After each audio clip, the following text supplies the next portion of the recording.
إن الحمد لله نحمده ونستعينه ونستغفره ونعوذ بالله من شرور أنفسنا ومن سيئات أعمالنا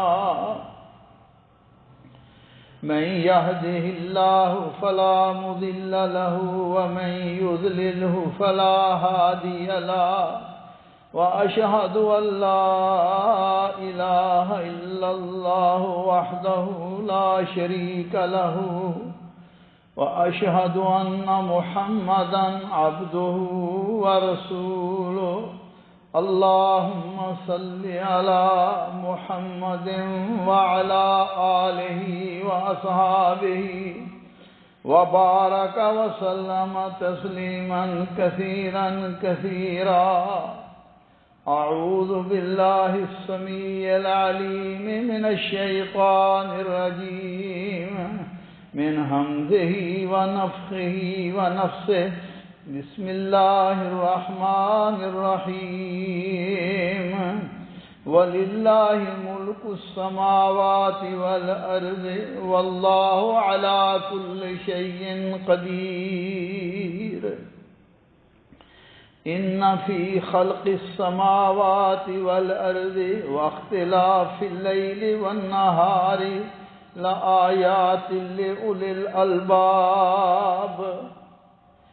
اور اللہ ہی کے لیے ہے آسمانوں اور زمین کی حکومت. واللہ علی کل شیء قدیر. اور اللہ ذوالجلال ہر چیز پر خوب قادر ہے. ان فی خلق السماوات والارض واختلاف اللیل والنہار. بے شک آسمانوں اور زمین کی پیدائش اور رات اور دن کا اختلاف میں لآیات لأولی الالباب عقل مندوں کے لیے نشانیاں ہیں. بھائیوں، دوستوں، بزرگوں، قابل احترام خواتین اسلام، آج کے خطبہ جمعہ کا موضوع اللہ ذوالجلال کی نشانیوں اور قرآن کریم کی آیات میں غور و فکر کرنا ہے. بے شک غور و فکر اور تدبر عظیم عبادات میں ایک عبادت ہے اور دل سے تعلق رکھنے والے جلیل القدر اعمال میں اس کا شمار ہوتا ہے. لیکن آج کل کی مادی زندگی اور جدید ٹیکنالوجی کی بھرمار کے ساتھ یہ عبادت بھی کمزور پڑ گئی ہے یا مکمل طور پر نظروں سے اوجھل ہو گئی ہے. نتیجتاً ذہن ایسے کاموں ایسے چیزوں کی طرف مشغول ہو گیا ہے جن کا کوئی فائدہ نہیں ہوتا. میرے بھائیوں، دوستوں، بزرگوں، عبادت تفکر انسان کو اس کی اپنی زندگی کی بیداری، اپنی روح کی پاکیزگی اور طہارت میں مدد دیتی ہے. اس لیے ہمارے نبی حضرت محمد کریم صلی اللہ علیہ وعلا آلہ وسلم اللہ ذوالجلال کی نعمتوں، اللہ کی نشانیوں میں ہمیشہ غور و فکر کیا کرتے تھے. میری اور آپ کی اماں جان سیدہ عائشہ صدیقہ رضی اللہ تعالی عنہا فرماتی ہیں، ایک دن رسول اللہ صلی اللہ علیہ وسلم میرے ساتھ تھے. آپ نے فرمایا، یا عائشہ ذرینی اتعبد اللیل لربی. عائشہ مجھے چھوڑ دو، آج میں اپنے رب کی عبادت کروں. میں نے عرض کیا، اللہ کی قسم مجھے آپ کی قربت پسند ہے اور وہی چیز پسند ہے جو آپ کو خوش کر دے. اماں جان فرماتی ہیں، آپ اٹھے، آپ نے وضو کیا اور نماز کے لیے کھڑے ہو گئے. آپ فرماتی ہیں، آپ اتنا روئے کہ آپ کی گود یعنی قمیص کا اگلا حصہ آنسوؤں سے بھیگ گیا. پھر آپ اتنا روئے کہ آپ کی داڑھی مبارک تر ہو کر زمین پر بھی آپ کے آنسوؤں کے قطرے گر رہے تھے. اسی دوران سیدنا بلال رضی اللہ تعالیٰ عنہ فجر کی اذان دینے کے لیے آئے اور نبی صلی اللہ علیہ وسلم کو روتا ہوا دیکھا، عرض کیا یا رسول اللہ آپ کیوں رو رہے ہیں؟ اللہ ذوالجلال نے تو آپ کے اگلے پچھلے سارے گناہ معاف کر دیے ہیں۔ آپ نے فرمایا افلا اکون عبدا شکورا، کیا میں رب کا شکر گزار بندہ نہ بن جاؤں؟ لقد نزلت علی اللیلہ آیت، آج کے رات مجھ پر ایک آیت نازل ہوئی ہے، ویل لمن قرأھا ولم یتفکر، اس کے لیے ہلاکت ہے جو اس کو پڑھے مگر اس پر غور و فکر نہ کرے۔ اور وہ کون سی آیات ہیں؟ وہ سورہ آل عمران کی آیات ہیں۔ ان فی خلق السماوات والارض واختلاف اللیل والنہار لآیات لأولی الالباب الذین یذکرون اللہ قیاما وقعودا وعلی جنوبہم ویتفکرون فی خلق السماوات والارض ربنا ما خلقت ھذا باطلا سبحانک فقنا عذاب النار سے آخر تک، جس میں اللہ مالک فرماتے ہیں بے شک آسمانوں اور زمین کی تخلیق میں، دن رات کے بدلنے میں عقل والوں کے لیے نشانیاں ہیں۔ فرمایا یہ وہ لوگ ہیں جو اللہ ذوالجلال کو کھڑے ہوئے بھی، بیٹھے بھی، کروٹوں کے بل لیٹے ہوئے بھی اللہ ذوالجلال کو یاد کرتے ہیں۔ وَيَتَفَكَّرُونَ فِي خَلْقِ السَّمَاوَاتِ وَالْأَرْضِ، زمین و آسمان کی تخلیق میں غور و فکر کرتے ہیں۔ تو میرے بھائیوں دوستو، کبھی ہم نے بھی سوچا کہ یہ زمین و آسمان کی طرف دیکھیں، یہ کتنا بڑا نظام ہے، یہ کتنی بڑی مخلوق ہے جو اللہ ذوالجلال نے پیدا کی۔ جب بندہ اس کو دیکھتا ہے، اتنی بڑی کائنات کا، اور یہ ایک لگا بدا نظام ہے جس کے مطابق یہ کائنات چل رہی ہے، تو عقل والے کے دل میں اللہ ذوالجلال کی عظمت آ جاتی ہے، اللہ کی بڑائی آ جاتی ہے، اللہ کی توحید آ جاتی ہے۔ میرے بھائیوں دوستو، یہ نظام فلکی دیکھیے، سورج اور چاند ستاروں کی تعداد دیکھیے اور ان کے فاصلے، اسی طرح ان کی گردش، دن رات کا چلنا، اور اسی طرح سورج گرہن کے اوقات، سورج طلوع ہونا، سورج غروب ہونا، یہ ساری تفصیلات انسان اگر سوچتا ہے تو اس کے دل میں اللہ کی عظمت آ جاتی ہے۔ امام نواب صدیق حسن خان رحمت اللہ علیہ فرماتے ہیں کبھی انسان آسمان کی وسعت، اس کی بلندی، زمین کی پستی، اور پھر جو زمین کے اندر اللہ ذوالجلال نے خزانے رکھے ہیں، اسی طرح پہاڑوں کو دیکھیے، بیابان، درخت و نباتات، حیوانات، اور یہ رنگ برنگی چیزیں، رنگ برنگی خوشبوئیں، اور پھر آپ غور فرمائیے دن رات کا آنا، کبھی بھی دن لیٹ نہیں ہوا، رات لیٹ نہیں، پورے سال کا ایک شیڈول اللہ ذوالجلال نے بنایا ہوا ہے۔ یہ آپ کی مسجدوں میں ایک نظام الاوقات پڑا ہوا ہے۔ آپ دیکھیے ذرا غور تو فرمائیے، جو آج تاریخ ہے، گزشتہ سال بھی اور اس سے پہلے بھی وہی تاریخ نمازوں کی تھی، وہی نمازوں کے اوقات تھے، وہی نمازوں کا وقت تھا۔ میرے بھائیوں، یہ اللہ ذوالجلال کا نظام ہے۔ انسان جب دیکھتا ہے، عقل مند کے دل میں اللہ کی عظمت آ جاتی ہے اور وہ بہرا اور گونگا نہیں ہوتا۔ اللہ مالک ایسے لوگوں کے بارے میں فرما رہے ہیں جو اللہ کی تخلیق پر غور نہیں کرتے، بہرے گونگے ہو جاتے ہیں اور اللہ ذوالجلال کا انکار کر دیتے ہیں، اللہ ذوالجلال کی ذات کا انکار۔ اللہ مالک فرماتے ہیں وَكَأَيٍّ مِّنْ آيَةٍ فِي السَّمَاوَاتِ وَالْأَرْضِ يَمُرُّونَ عَلَيْهَا وَهُمْ عَنْهَا مُعْرِضُونَ وَمَا يُؤْمِنُ أَكْثَرُهُم بِاللَّهِ إِلَّا وَهُمْ مُشْرِكُونَ۔ آسمانوں اور زمینوں میں کتنی نشانیاں ہیں کہ لوگ ان پر گزرتے ہیں، بے دھیانی کے طور پر غور و فکر نہیں کرتے، اور فرمایا ان میں اکثر لوگ ایسے ہیں جو ایمان لانے کے بعد بھی شرک کرتے ہیں۔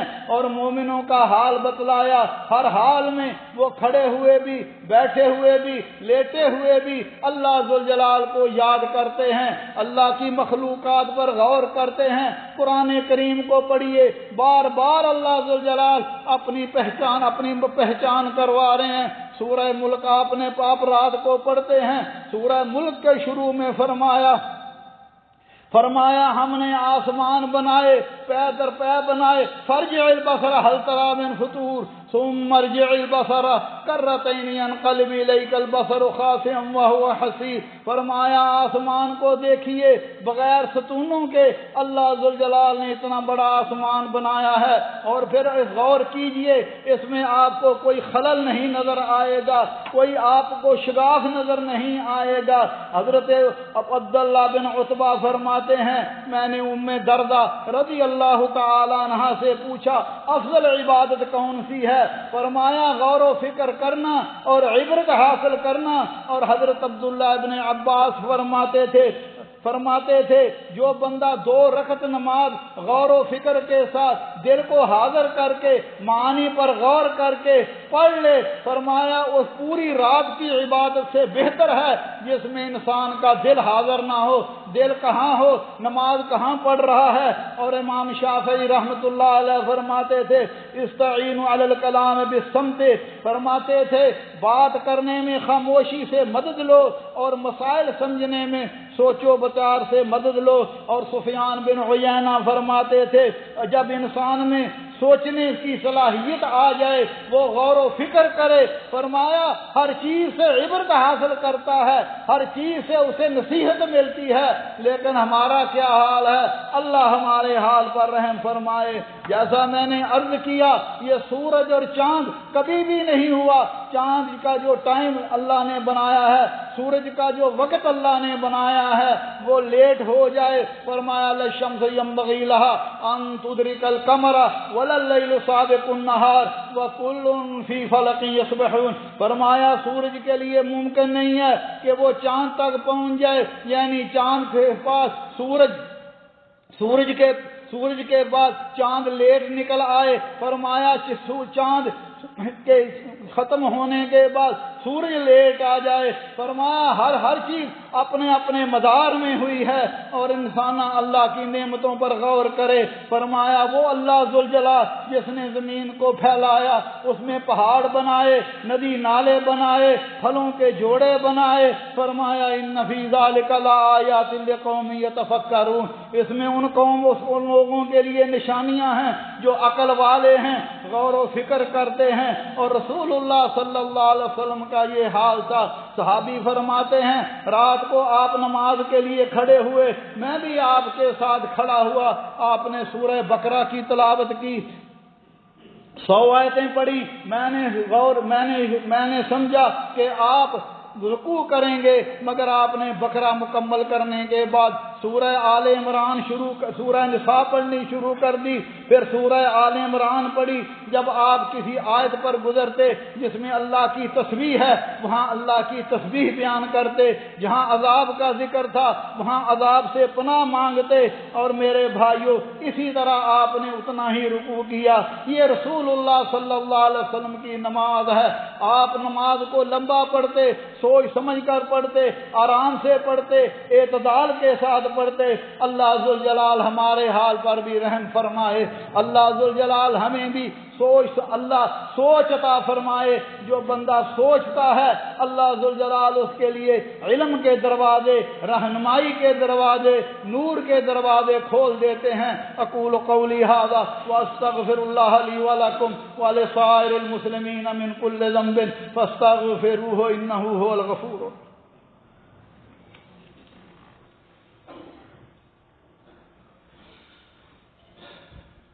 الحمد للہ وسلام علی عبادہ الذین اصطفیٰ، اشہد ان لا الہ الا اللہ وحدہ لا شریک لہ واشہد ان محمدا عبدہ ورسولہ صلوات اللہ ربی وسلام علیہ۔ رسول اللہ صلی اللہ علیہ وسلم صحابہ کی اس طرح تربیت کیا کرتے تھے۔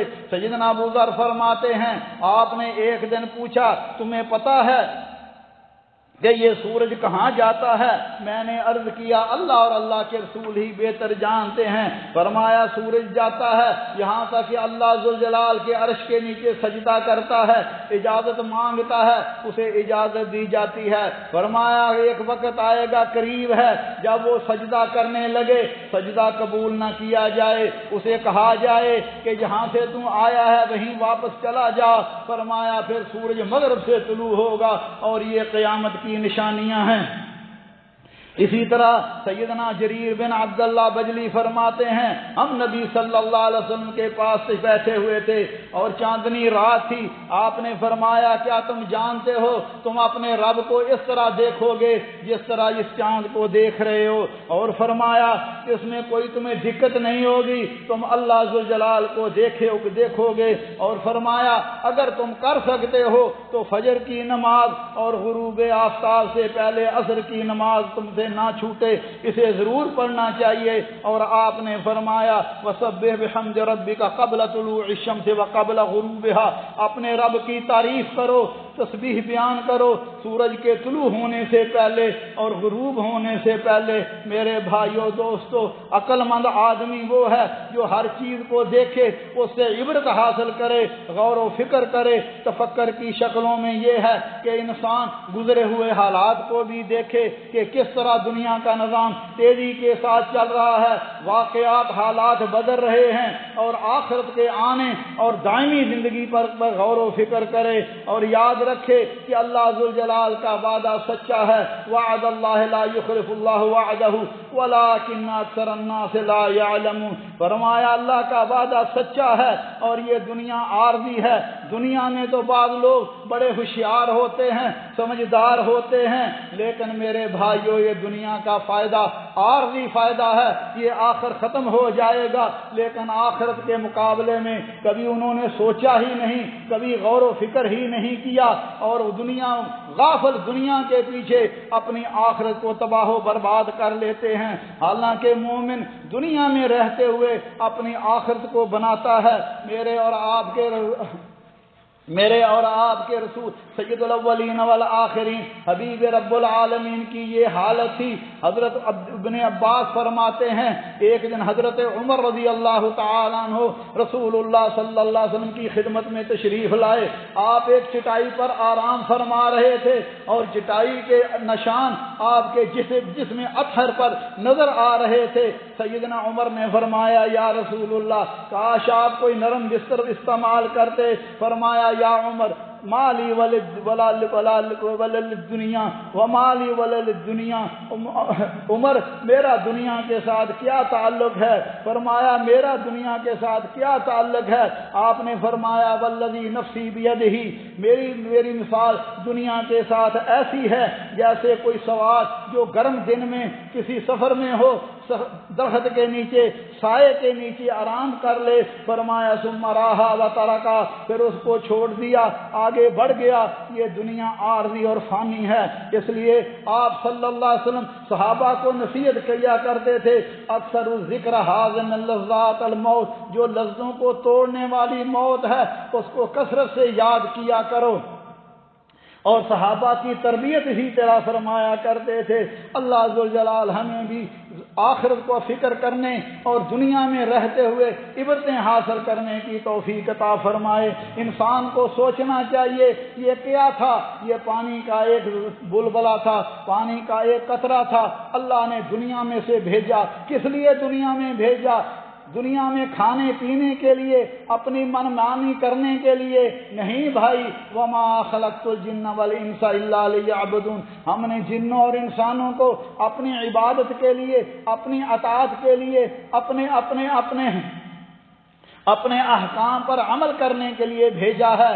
اور میرے بھائیو انجام کیا ہوگا؟ وہ قبر ہوگی، یا تو وہ جنت کے باغوں میں باغ ہے یا جہنم کے گڑھوں میں گڑھا ہے۔ کبھی انسان نے سوچا، اللہ والے نے کہا تھا تیرا نازک بدن بھائی جو لیٹے چھیج پھولوں پر، ہوئے گا ایک دن مردار یہ کرموں نے کھانا ہے۔ آخر کیڑوں نے کھا لینا ہے۔ اجل کے روز کو کر یاد کر سامان چلنے کا، زمین کے فرش پر سونا جو اینٹوں کا سرانا ہے، جہاں کے شغل میں شاغل اللہ کی یاد سے غافل، کریں جو دعویٰ یہ دنیا میرا دائم ٹھکانہ ہے۔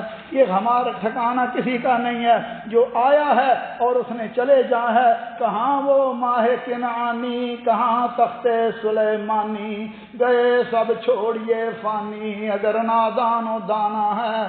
عزیزا یاد کر وہ دن جو ملک الموت آئے گا، نہ جائے ساتھ تیرے کوئی اکیلے تو نے جانا ہے۔